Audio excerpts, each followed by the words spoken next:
The really kind folks over at Phenyx Pro sent over another unit for me to check out. This is the PTM-10 personal monitor system. They have on their website lots of in-ear options as well as instrument transmission options for guitar, keyboard, etc. And this is their wireless monitoring system. You can see here on the box that it says open this way. When I reviewed the PTG, their guitar wireless system, I actually opened it upside down, so I wish I had realized that then at that point.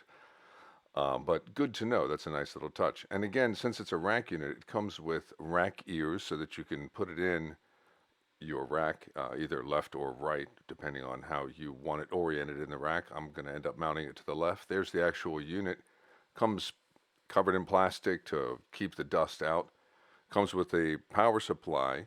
It's I believe it's a 13-volt power supply, 500 milliamps. Good antenna, flexible antenna. This is a single antenna unit. And then it comes with the belt pack. Now, the pack is plastic, but it's a solid plastic. It's a good looking unit. It's got a couple of options that you can actually set right from the pack itself.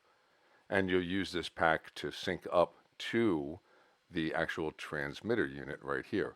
The transmitter unit also has a headphone jack with its own adjustable volume. Right here next to the jack is the headphone volume unit. So if you have a monitor guy and he wants to hear what's coming out of your mix, that's a good way for him to do it.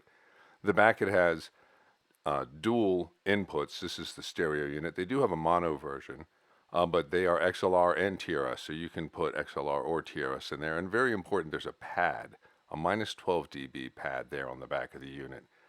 So altogether, it comes well packaged. I'm going to get the rack ears on it and get it assembled and put in my rack so that I can actually test it and use it. I'll probably just throw it on top of my rack at first and just kind of do a good bit of testing, but it's a really nice looking unit. It's very professional looking. You can, like I said, set it up so that it's either left or right orientation within the rack. And it's a simple thing you do. You got to take the screws off the unit and then reuse those screws to actually mount the ears on. And then you're given a pass-through barrel for your cable, for your coaxial cable, so that the cable that comes out of the back of the unit then can go around to the front of your rack, and you'll be able to mount your antenna that way. That little barrel actually has a flat spot so that it goes in a certain way. Oh, the peeling of the plastic. That's always satisfying. And look, this really looks nice after you get the plastic off of it here. It looks almost, it looks real good. Nice and shiny, professional metal unit, good housing. Once you get the pass-through on there, you can then mount your cable, and it hides out through the back there. Yeah, you can see me talking, and my lips aren't working the same way as my mouth. Audio on some of my recording here got messed up, so I'm just going ahead and redoing all the audio here. Setup is really easy. Once again, the pack was synced before I even realized it.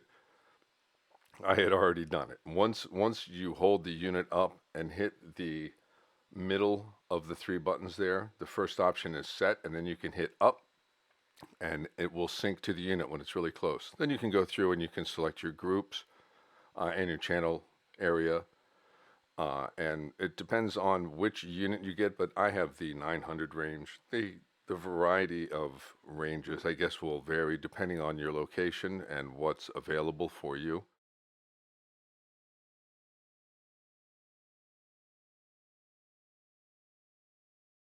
I'm playing some music in my ears, and I'm gonna walk outside. Sorry, song's getting quieter. Yeah. I'm gonna go walk outside, and I'm gonna go walk outside and listen to some music. See how far I get with my Phenyx Pro PTM. Sorry about that. All right, I'll try not to yell. Just got to drop out. So I got a front room, and I got the living room where the studio's set up in there, and it's on the far side of that room. So it's basically 2 rooms in. And I'm in the front of the house now. I walk backwards in the snow. I'm outside listening to YouTube. Nice.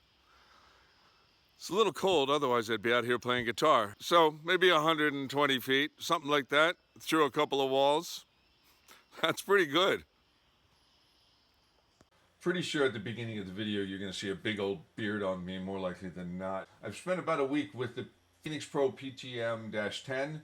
So Phenyx Pro sent this over. All my opinions are going to be my own. Everything I talk about in this video, they asked me to be honest, and I have some impressions on it. I think they've done a good job. I'm going to show you the noise floor, and you can see it on the levels, and I'll bring that up.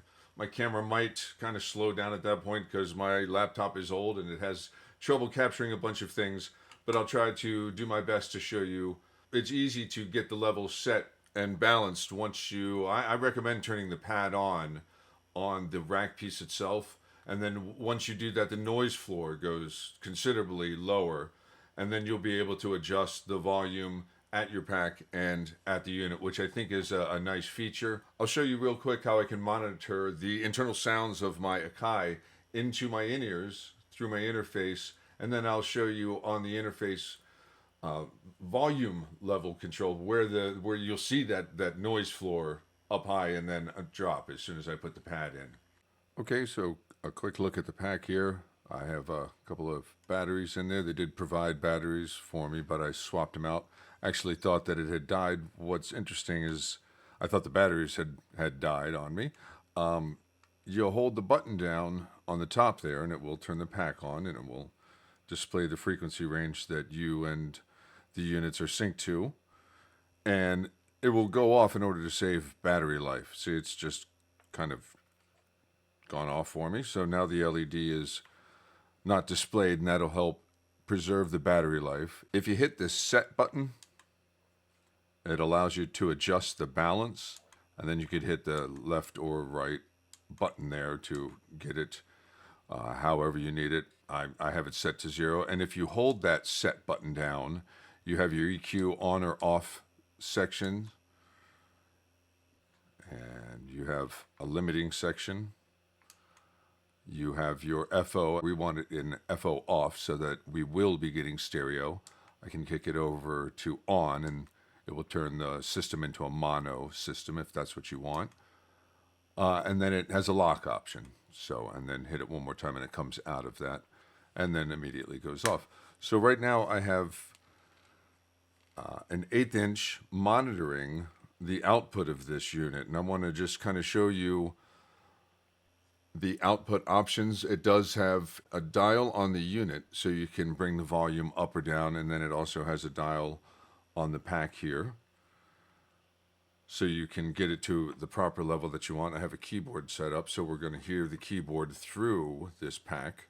I can show you what we're monitoring. That's the input.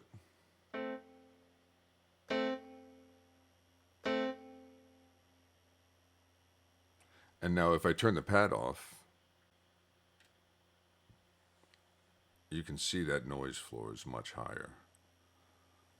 That's what you have as far as a noise floor to work with, but you do have a lot of level control, having 2 points, having it on your unit and also having it at your belt pack.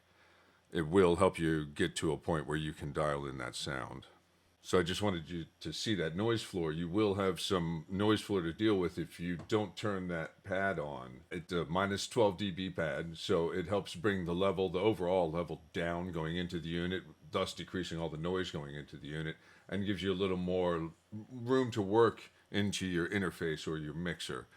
And you can kind of see that at play there. I do have another pack here, and if I were to do the same thing, this other pack that I actually have it on a minus 30 dB pad at the moment. That's one of the things about maybe some of the more affordable units.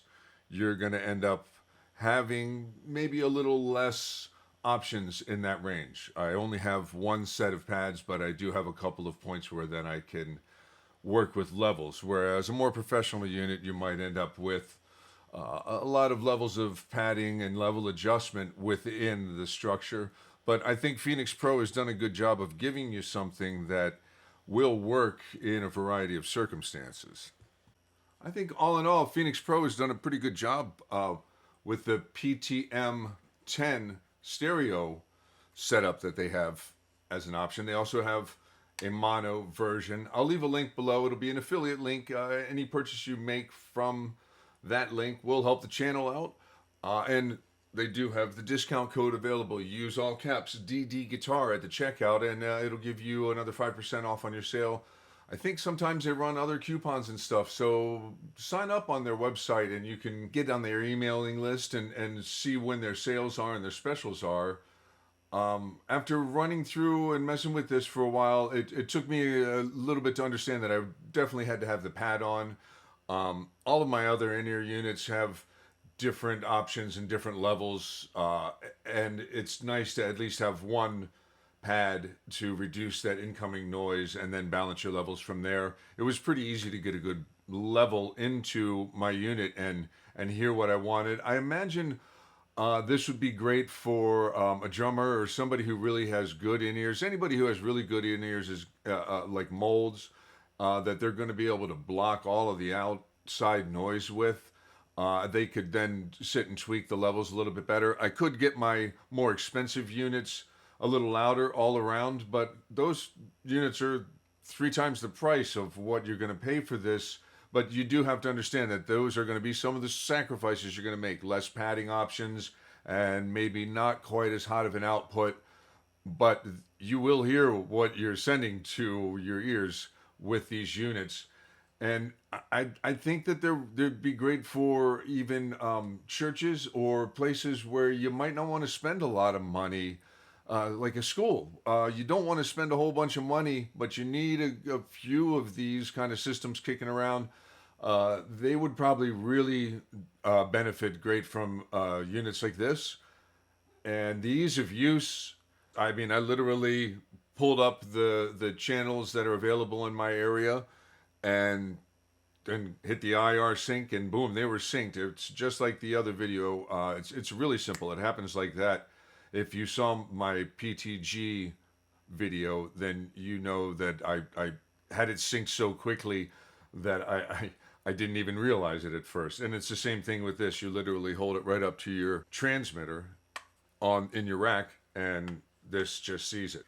So bottom line, if you are looking for something inexpensive that doesn't have all the bells and whistles, and you just need something simple to get some in-ears going, the Phenyx Pro PTM, they're good options, and they'll get you going on a good budget for getting a good in-ear setup. And I'm telling you, I've been running the PTG-11, my guitar wireless, into GarageBand and monitoring from the PTM system that they have, and I've been able to just walk around freely and just kind of jam along with GarageBand tracks, and it's freeing to just be able to walk anywhere and hear and play at the same time. And doing that here in the home studio situation environment like I have, it's working out great for me. So thanks Phenyx Pro for sending these over and allowing me to check them out and share them with the viewers here at Double D Guitar. If you're new to the channel, please hit subscribe. If this is something that interests you, check out their website. I'll leave the link down below. Like I said, an affiliate link. And if you do get anything, make sure you use the coupon code, and it'll save you a little money on the way out the door. Thanks for being here. I'm Double, and this is Double D Guitar. Take care, everybody. Thanks, Phenyx Pro.